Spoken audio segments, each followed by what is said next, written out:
ഒരു വചനം നമുക്കറിയാൻ മേല, ഒരു വിശുദ്ധ ജീവിതം മാതൃക കൊടുക്കാനിട്ടില്ല.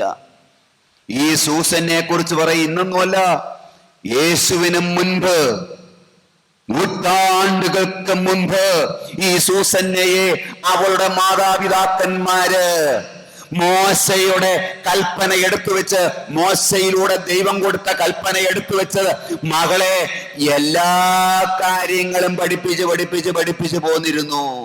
അപ്പൊ മാതാപിതാക്കളുടെ ഏറ്റവും വലിയ കടമ, ഉത്തരവാദിത്വം 4 നേരം തീറ്റി കൊടുക്കുക എന്നുള്ളതല്ല.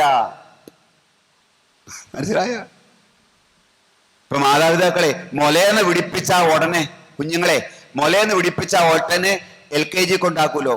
15 താഴെ ഉണ്ടല്ലോ, എന്നാ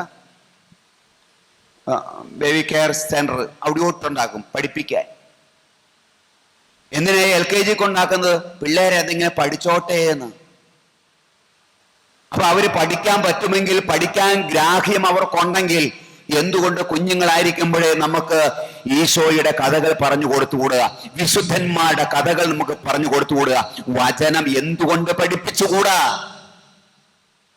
പ്രത്യേകിച്ച് അമ്മമാർക്ക് വലിയ സ്വാധീനമുണ്ട്, അപ്പന്മാർക്ക് സ്വാധീനമുണ്ട്. കുഞ്ഞുങ്ങളെ വേദപാഠം അഥവാ ദൈവത്തിന്റെ വചനം പഠിപ്പിക്കേണ്ടത്, വചനത്തിലൂടെ വിശ്വാസം പഠിപ്പിക്കേണ്ടത്, വിശുദ്ധിയിൽ മോളെ നീ എങ്ങനെയാണ് വളർന്നു വരേണ്ടതെന്ന് പഠിപ്പിക്കേണ്ടത് മാതാപിതാക്കളാ.